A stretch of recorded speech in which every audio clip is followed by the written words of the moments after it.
নমস্কার বন্ধুরা, অঙ্কিতা গল্প স্টুডিওতে আপনাদের সবাইকে স্বাগত। অঙ্কিতা গল্প স্টুডিওর আজকের নিবেদন শুভঙ্কর সায়ের একটি মিষ্টি দম্পতির প্রেমের গল্প। তো চলুন গল্পটি শোনা যাক। গল্পটির নাম আটপৌরে।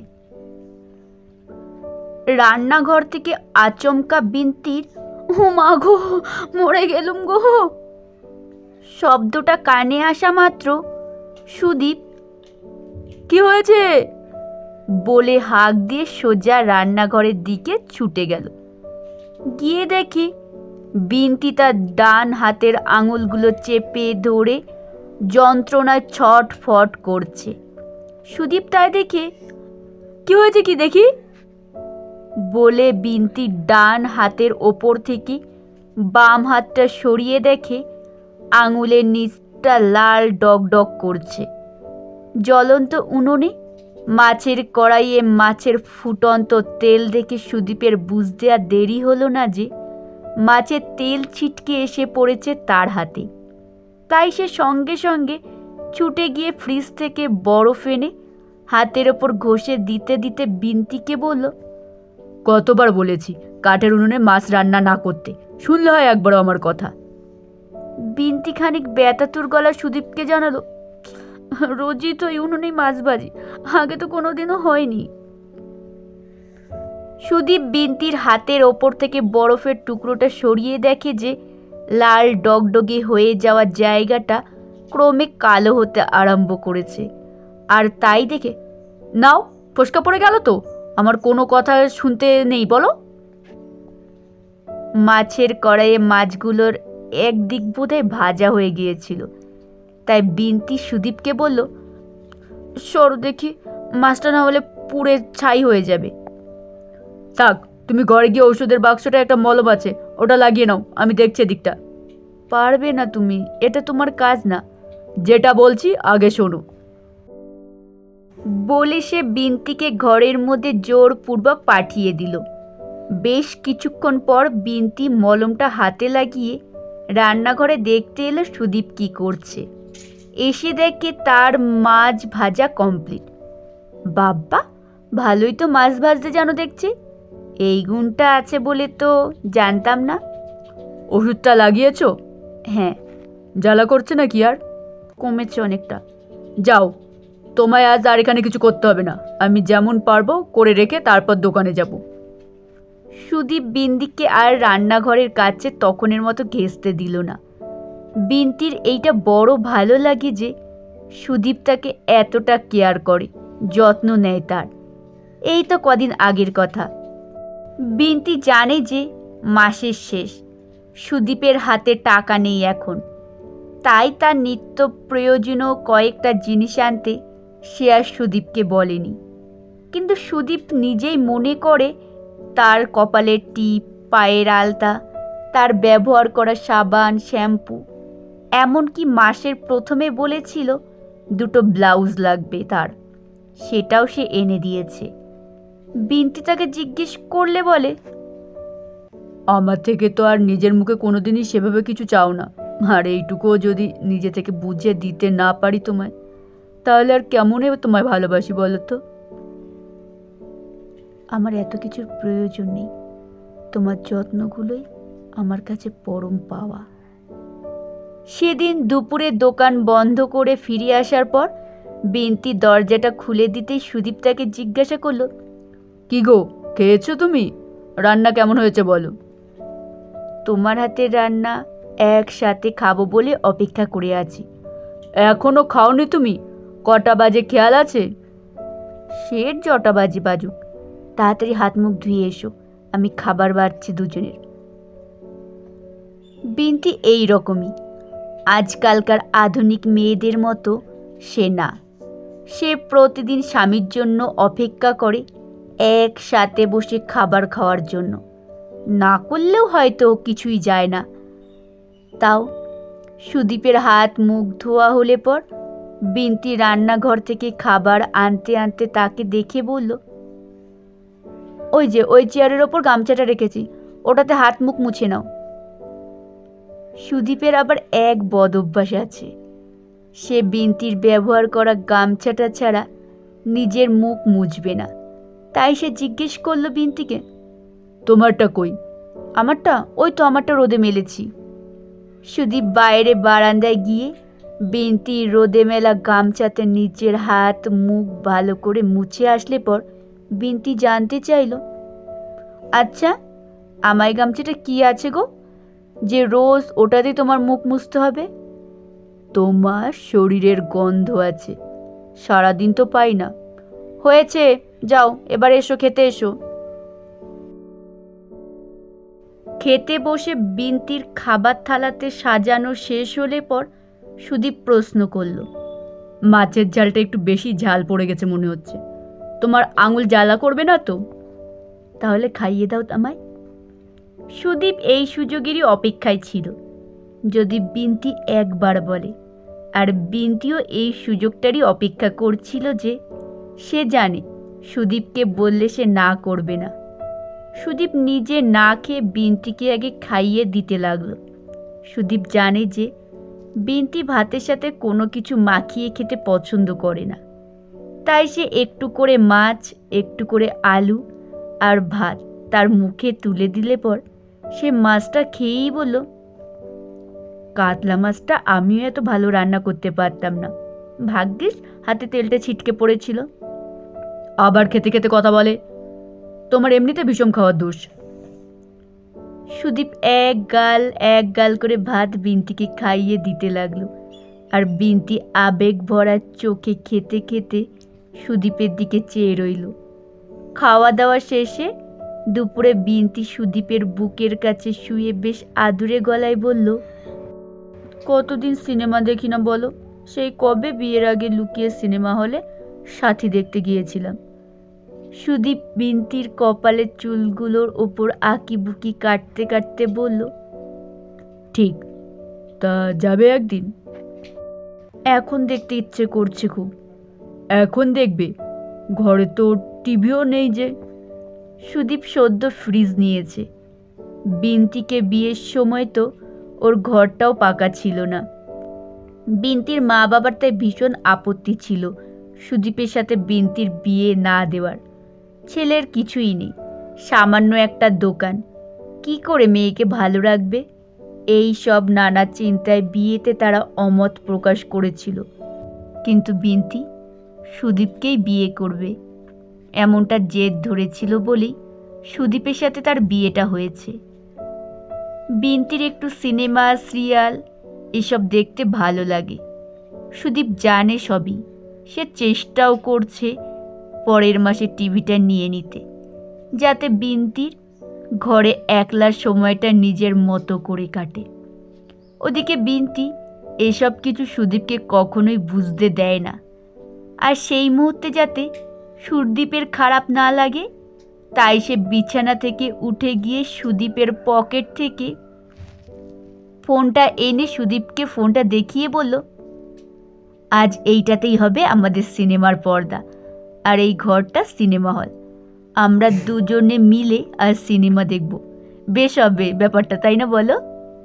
সুদীপ হাসি মুখে বিন্তির প্রস্তাবে সম্মতি দিল। সারা দুপুরটা তারা মোবাইলের ওই ছোট্ট স্ক্রিনে একসাথে সিনেমা দেখল। সিনেমা দেখতে দেখতে শেষ দৃশ্যে পাহাড়ের দৃশ্য দুজনারই চোখে পড়ল।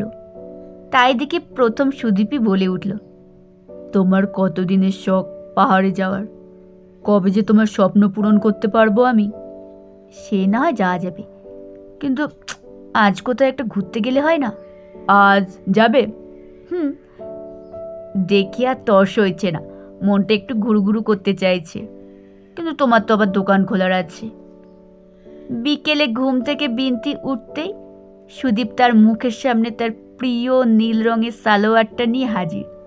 তাই দেখে বিন্তি প্রশ্ন করল, এই সালোয়ারটা কেন বের করেছো আবার? বেড়াতে যাবো না আমরা? আর আমরা এমন স্বামী স্ত্রীর মতো যাব নাকি? প্রেমিক প্রেমিকার মতো যাব।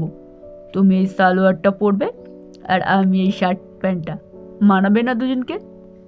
তুমি না কি যে পাগলামি করো মাঝে মধ্যে। যাও দোকানে যাও। আমি বললাম কি অমনি? না, আজ দোকান বন্ধ, আর শুধু 90 দশকের মতো প্রেম। বিন্তি রেডি হলে পর সুদীপ তাকে বাইকের পেছনে বসিয়ে নিয়ে তাদের বাড়ি থেকে কিছুটা দূরে একটা পার্ক আছে, সেখানে বেড়াতে নিয়ে যাওয়ার জন্য রওনা হলো। সুদীপের নিজের বাইক নেই, এটা সে বন্ধুর থেকে নিয়ে এসেছে বিন্তি যখন ঘুমোচ্ছিল।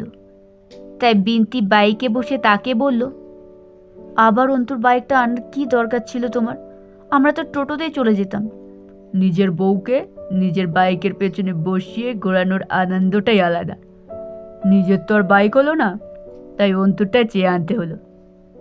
সুদীপের রোজগারের সব টাকায় সংসারের পেছনে চলে যায়, নিজের শখ সাধগুলো সে আর মেটায় না। তাই দেখে বিন্তির মনে বড় খারাপ লাগে, আর তাই সে চেষ্টা করে যে কোনো ব্যাপারে সুদীপকে না আঘাত দিতে। বিন্তি এইসব খানিক ভেবে তারপর বলল, তোমারও নিশ্চয় নিজের একটা গাড়ি হবে, দেখো, তখন তোমার বাইকের পেছনে বসে সারা দুনিয়াটা দেখব। তার আগে কথা দাও, অন্তুর বাইক আর আনবে না। বিন্তির কোনো কথা সুদীপ ফেলতে পারে না, তাই সে বিন্তিকে কথা দিল যে সে এই শেষবার অন্তুর থেকে বাইক চেয়েছে, আর চাইবে না কখনো। পার্কে বসে সুদীপ বিন্তির চোখ দুটো টিপে ধরে বলল, ম্যাডাম, क्या देखना पसंद करोगे? এমনটা তারা আগেও করত। যখন তারা নতুন নতুন প্রেমে পড়েছিল, তখন পার্কে এলে সুদীপ বিন্তির চোখ বন্ধ করে এই একই প্রশ্ন তাকে করত। সুদীপ এই বছরে এতটুকুও বদলায়নি, আর প্রতিবার সুদীপের এই প্রশ্নে বিন্তি যেটা উত্তর দিত সেটাই সে দিল, ম্যাডাম আপকা হাসতা হুয়া চেহারা দেখনা পছন্দ করেগা। সুদীপ তার হাসি মুখে এক গাল হাসি ফুটিয়ে বিন্তির চোখের ওপর থেকে হাতটা সরিয়ে দিল। বিন্তি সুদীপের মুখের ওই নির্মল হাসিখানা দেখে বলল, তোমার হাসি মুখটার মাঝে আমি আজীবন ভালো থাকতে চাই। পার্কে বসে তারা পুরনো দিনগুলোর মতো একে অপরের কাঁধে মাথা রাখল। সুচিত্রা উত্তমের সিনেমার বিশেষ কটা গান তারা আগে যেগুলো একসাথে বারবার গাইত সেগুলো ফের গুনগুন করল। তারপর ফেরার পথে ফুচকা। প্রেমিক প্রেমিকারা একসাথে ফুচকা খাবে না, তাই কি হয়? সুদীপ আর বিন্তি তারা যতই স্বামী স্ত্রী হয়ে যাক না কেন, সাংসারিক জীবনে বাধা পড়ুক না কেন, তারা যে বিয়ের পর সেই প্রেমিক প্রেমিকায় থেকে গেছে। তাদের মধ্যে রয়ে গেছে তুমুল বন্ধুত্ব আর পাগলামি। আর সেই পাগলামি প্রকাশ পেল তাদের ফুচকা খাওয়ার সময়। বিন্তির প্লেটে ফুচকাওয়ালা যেই না প্রথম ফুচকাটা দিয়েছে, অমনি সুদীপ সেটা নিতে গেলে পর বিন্তিও তার ওপর নিজের ভাগ ছাড়বে না। কাড়াকাড়িতে প্রথম ফুচকাটা প্রতিবারের মতোই দুজনের কারোর পেটেই গেল না। সেদিন রাতে শোবার সময় সুদীপ বিন্তির হাতটা নিজের কাছে টেনে নিয়ে ওষুধ লাগিয়ে দিতে দিতে দেখে তার হাতের আংটিটা নেই। সেটা দেখা মাত্রই সে প্রশ্ন করল, এই, তোমার আংটিটা কোথায় গো? বিন্তি ভাবেনি সুদীপের ওটা চোখে পড়ে যাবে। সে খানিকটা থতমত সুরে জবাব দিল, ওটা ওটা ও বাড়িতে ফেলে এসেছি আগের বার।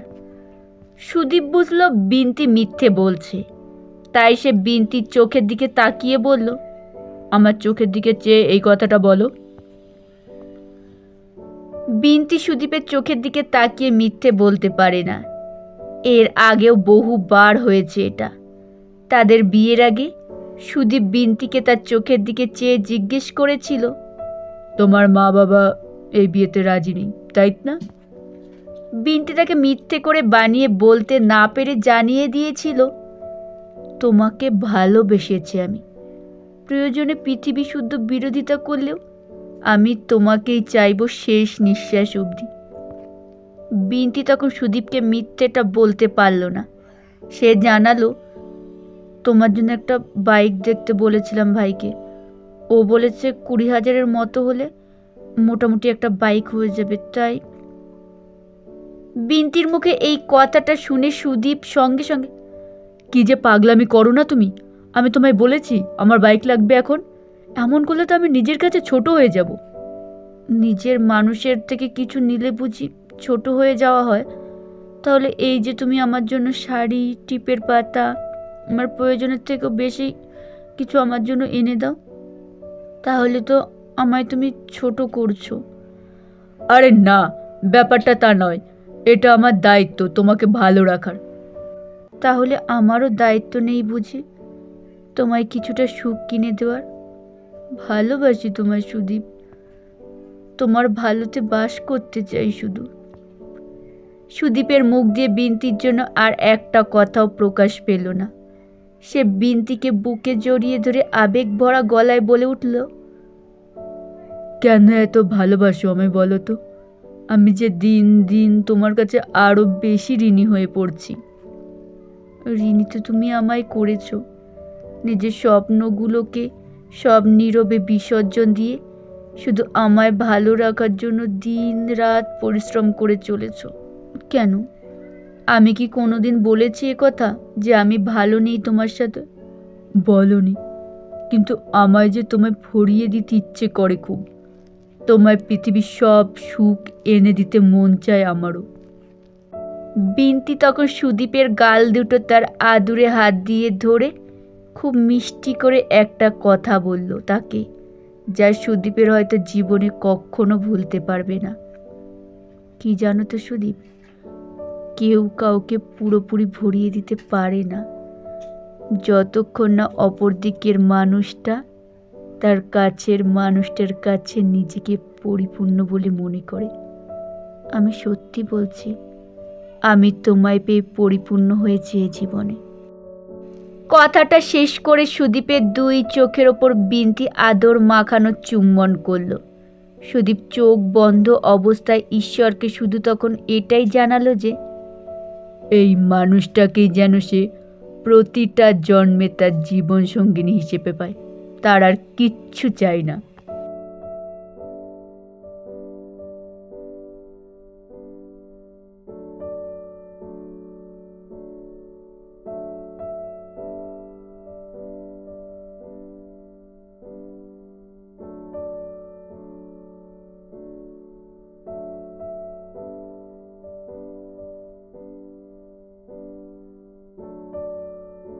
নমস্কার বন্ধুরা, শেষ হলো গল্প পাঠ। কেমন হলো অবশ্যই কমেন্টে জানাবেন। ভালো লাগলে একটি লাইক করবেন, কমেন্টে আপনাদের মতামত জানাবেন, শেয়ার করবেন কাছের আত্মীয় স্বজন বন্ধু বান্ধবদের কাছে।